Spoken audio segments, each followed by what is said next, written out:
Hey guys, welcome back to my channel. My name is Chloe, aka C Shotty, and I lied to you about the video that I'm gonna be filming today.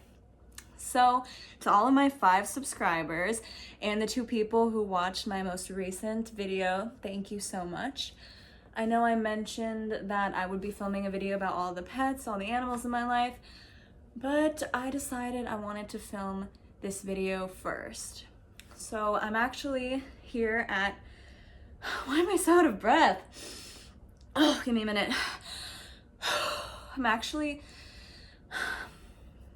here at my family's kava bar. We are open right now, but it's dead. So I figured I would at least try to start this video. I did a bunch of research this morning.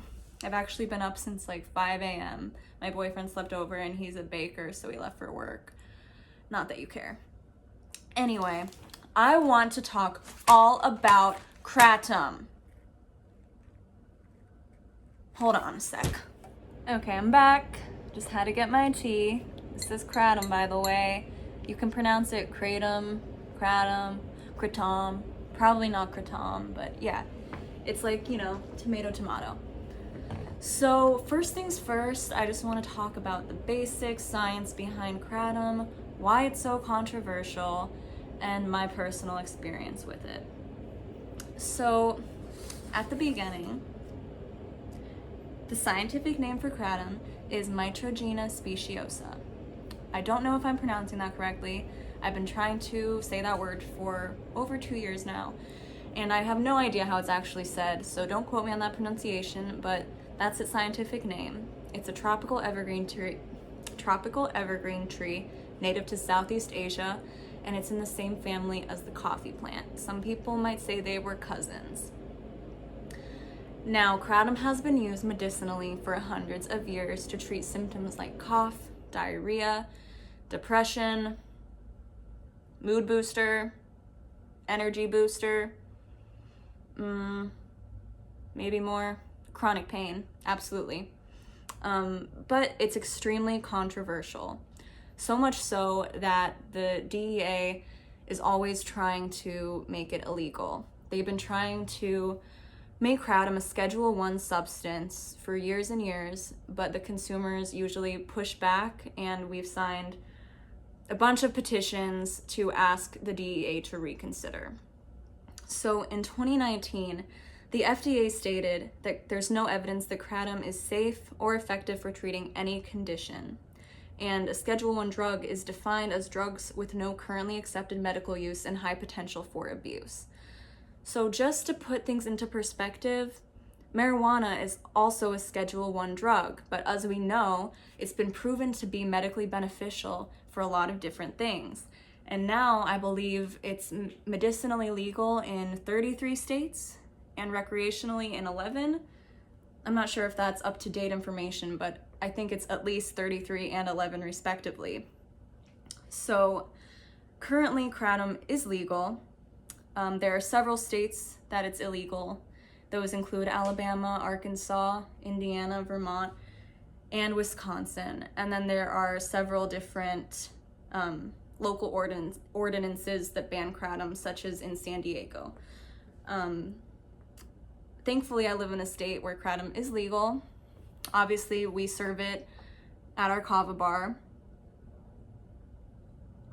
And just for the record, my family and I would never sell, serve, or recommend something that we don't believe is safe and beneficial, honestly. One of the reasons we opened this place is to share it with people because it's been such a positive thing for us. And I'll make a whole video about why we opened later. So back to the information. So one of the reasons why people freak the fuck out about Kratom is because it has been linked to between 2015 and 2016, it was linked to 91 overdose deaths. However, 7 of those deaths were actually, only 7 had only Kratom in their system, meaning the majority of these deaths, they had other drugs in their system or other medical conditions at play.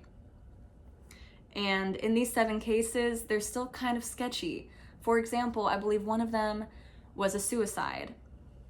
Like, we all know, we're not in 7th grade. We all know that correlation is not causation. If someone were to kill themselves after consuming, say, coffee, would we blame the coffee? Probably not. I probably wouldn't, but think what you want. For the record, Kratom is age restricted, so you have to be 18 or older to consume or purchase Kratom. So if you're under 18, don't know what to tell you. I checked the box that says this is not for kids. Okay. So back to the science and the drama and the bullshit. Oh, before I move on, I mentioned there were 91 deaths linked to Kratom in 2015, 2016. Just for some more perspective, there were 88,000 deaths related to alcohol every single year. So we have a plant, safe relatively, 91 deaths, the DEA hates it, versus alcohol, completely legal, kills people all the time. Okay, so in 2018, the FDA presented a new finding based on novel scientific analysis using a computational model. So that basically means that they use computers to test how Kratom reacts to the opioid receptors in your brain. But critics were saying that this is an extremely basic and preliminary test. So it really can't tell you how it reacts in a living person. But what we do know about Kratom is that it works through different pathways than other opioids. That's why you don't have the negative effects that opioids bring, such as suppressed respiratory function. That's how a lot of opioid deaths occur. That's my understanding, at least from what I've read. It's because you just kind of stop breathing. That hasn't been shown to happen with Kratom. And it also hasn't been shown to be addictive, which is something major with opioids, obviously. So what I read was that Kratom behaves as a partial mu opioid receptor agonist. And before that scares you, I want you to know that coffee, human breast milk, chocolate, and exercise, even just eating, are a few of the things that bind to these receptors, or they don't bind, they hit the receptors in a similar fashion. So, in my opinion, I've been drinking Kratom tea for over 2 years now. So has my entire family. My stepfather is a physician, and he's looked into this pretty in depth. He's done a lot of research, and it's been nothing but positive for us. And I personally use Kratom to help with my mood. I have really low lows, and it's been a godsend to help me with that. I also use it to help with some of my symptoms of hypothyroidism, which mainly are just extremely low energy levels. I've been dealing with that since I was 6 years old. It's been an ongoing thing, trying to get on the right amount of thyroid medication, but I'm still always tired. So Kratom helps me a lot. There have been times when I go on vacation and I don't bring Kratom with me, I can't get it, and I've been fine. I mean, I've been tired a little, but that's my reality, that's my life. So I don't see that as a symptom of withdrawal. Again, do your own research. I would highly recommend you check out the American Kratom Association. They have a lot of science, hundreds of testimonials of people who've been using Kratom to treat things like chronic pain, depression, anxiety, all sorts of things. Like I said, do your own research, but there's definitely more to this story, and I just wanted to set the record straight.